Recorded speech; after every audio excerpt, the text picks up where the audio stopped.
J'ai eu la chance de pouvoir passer 10 jours en Algérie à l'automne 2015 pour enseigner. J'ai pu circuler dans plusieurs villes de ce pays passionnant et y rencontrer de nombreux acteurs. Donc je voulais aujourd'hui vous raconter ce que j'ai un peu compris de ce pays. Il ne s'agit pas ici de tenter d'être exhaustif, ni de parler à nouveau du passé colonial de la France ou du riche passé algérien en général.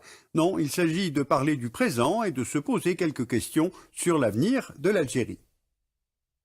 L'Algérie est en Afrique du Nord. Elle a pour voisin à l'ouest le Maroc, le Sahara occidental revendiqué par le Maroc et la Mauritanie, le Mali et le Niger au sud, la Libye et la Tunisie à l'est, et le pays s'ouvre sur la Méditerranée par une vaste façade maritime. C'est dire son importance stratégique.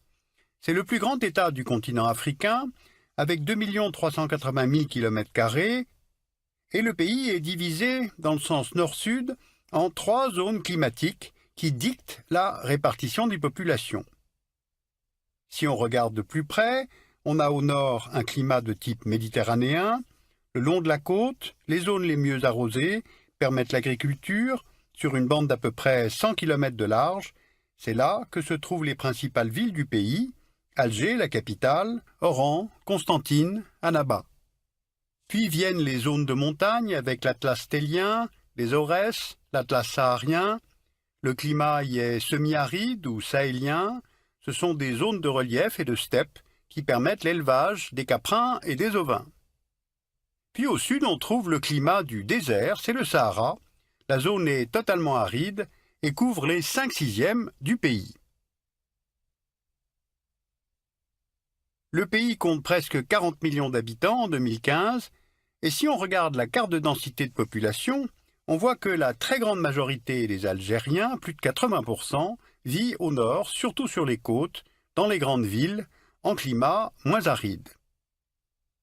Les Algériens sont arabophones à 73% et berbérophones à environ 27%, et on compte aussi 0,1% de Touaregs, et enfin la quasi-totalité de la population est musulmane, comme l'indique symboliquement le drapeau du pays. Bien, alors voyons maintenant comment se porte l'économie algérienne. L'Algérie, c'est un pays agricole, mais on pourrait presque dire était un pays agricole, car aujourd'hui, la part de l'agriculture dans la formation du PIB est de 10% et le secteur emploie 11% de la population. Le pays produit principalement des céréales, agrumes, oliviers, culture de la vigne, élevage de bétail. L'essentiel du PIB est dû au secteur secondaire, c'est-à-dire l'industrie, qui représente 47% du PIB et 26% de la population active. Et puis enfin, il y a le secteur tertiaire qui contribue à 43% du PIB et emploie maintenant 63% des actifs. Le PIB algérien dépend donc fortement du secteur secondaire, car l'Algérie dispose d'un sous-sol très riche. Du phosphate près de la frontière tunisienne, du minerai de fer le long de la frontière marocaine et sur la côte, dans le massif montagneux du Hogar des mines d'or, de diamants, d'uranium, d'étain. On trouve aussi du zinc, du plomb, du charbon, mais je voudrais me concentrer surtout sur les hydrocarbures. Voici les principaux gisements. Au sud, le bassin de Regan, dans l'est, le bassin d'Edgeley, puis celui de Hassi Berkin et le bassin de Hassir Mel. Et du fait de ces ressources, l'Algérie est, pour la production, le 9e producteur de gaz au monde en 2014 et le 18e producteur mondial de pétrole. Et au niveau des réserves, elle est dotée de la 16e plus importante réserve de pétrole au monde et des 10e réserves de gaz. Au total, 95% et demi des recettes à l'exportation algérienne viennent du secteur des hydrocarbures.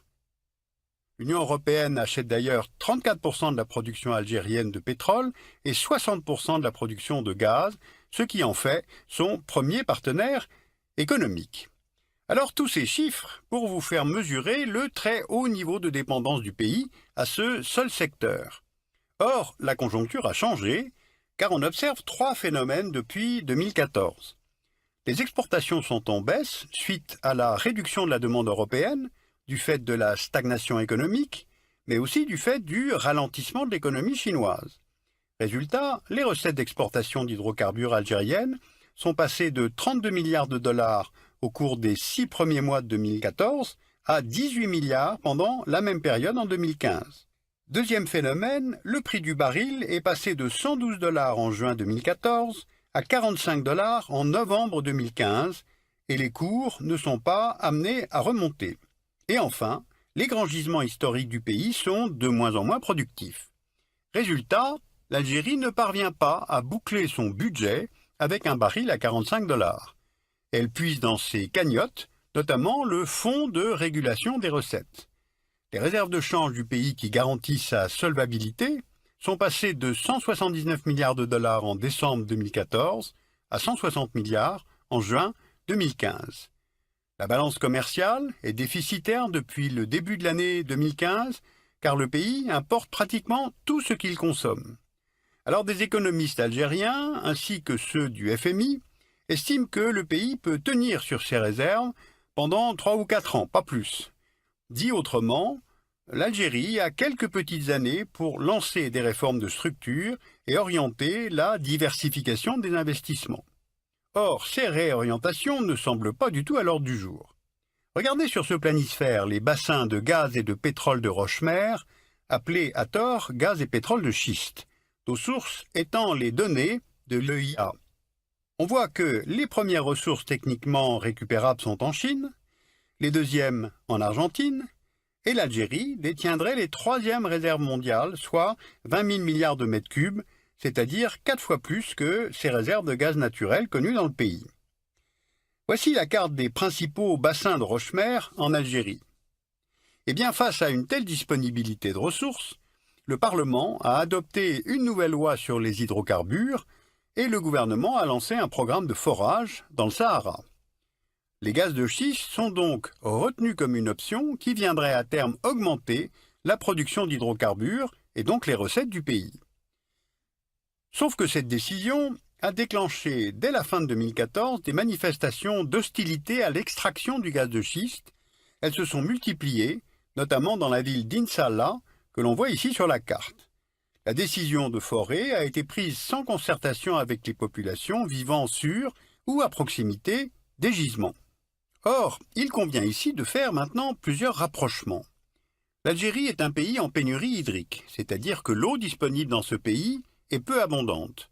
On peut le voir sur cette carte du World Resources Institute qui montre les risques sur la disponibilité de l'eau, d'un risque faible à un risque extrême. Or, une grande partie du territoire algérien est en risque extrême. Selon l'ONU, le seuil de pénurie est de 1000 m3 par habitant par an en moyenne. Or, la moyenne pour l'Algérie est de 600 m3 par an par personne. Maintenant, regardez ce schéma. La principale technologie utilisée à ce jour pour accéder aux roches-mères est la fragmentation hydraulique, qui requiert une énorme quantité d'eau à injecter sous pression avec des adjuvants afin de faire éclater la roche. Et cela entraîne des risques de pollution des nappes phréatiques du fait de ces adjuvants indispensables à la fragmentation. Mais en 2015, face à ces questions techniques et face à ces contestations, les autorités réaffirment avant tout les intérêts de l'État. Or, faut-il vraiment laisser se développer un tel projet sans écouter les mouvements de contestation? Car si on regarde une carte régionale, on voit que depuis quelques années, presque tous les États voisins de l'Algérie sont devenus instables. Le Mali, avec en 2012 cette tentative de former un deuxième État au sein du pays, nommé Azawad, par des mouvements touaregs et récupéré l'année suivante par des mouvements islamistes. La Libye, depuis 2011, et la chute du régime Kadhafi, ou l'absence d'un projet politique a mené le pays vers la guerre civile. Aujourd'hui, deux gouvernements s'y affrontent, les milices islamiques de Tripoli et le gouvernement de Tobrouk, soutenu par la communauté internationale. La Tunisie, avec la chute du dictateur Ben Ali en 2011, le pays connaît ces derniers temps une détérioration de la sécurité et une multiplication des attentats.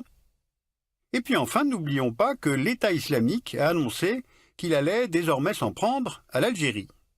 Alors il est difficile de mesurer si les revendications islamistes perdurent en Algérie, 15 ans après la fin de la décennie noire, Mais les frontières du pays sont immenses, dans le désert, donc ouvertes, et ce, dans une région en conflit et où circulent les armes. La prise d'otage en janvier 2013 dans le complexe pétrolier de In Amenas rappelle la porosité du Grand Sud algérien. Cette prise d'otage, revendiquée par le terroriste Mokhtar Belmokhtar, a entraîné la mort de 38 civils, algériens et étrangers, travaillant dans le complexe pétrolier, et la mort aussi des 29 terroristes. Alors on mesure bien par ces cas de figure toutes les fragilités, donc il y a des choix à faire. Dans un environnement géopolitiquement instable, l'Algérie peut-elle maintenir encore sa doctrine de non-intervention sur les théâtres extérieurs? Deuxièmement, est-ce bien le moment de s'engager dans l'exploitation des gaz de schiste, alors que le monde entier s'oriente progressivement vers des énergies post-carbone? Enfin, l'Algérie est un pays magnifique, un pays riche, mais son économie n'est pas saine. Forte dépendance aux hydrocarbures, on l'a vu, dépendance aux importations alimentaires, chômage massif chez les jeunes, une grosse partie de l'économie est informelle, donc on peut se demander pour qui l'Algérie est riche et pleine d'avenir. Vous pouvez aller voir l'exposition Made in Algeria, généalogie d'un territoire. Elle se tient à Marseille, au Mucem, jusqu'en mai 2016. C'est l'histoire de la construction du territoire de l'Algérie avec des archives, des œuvres d'art et présentée pour la première fois des cartes qui viennent de la BNF et du service historique des armées.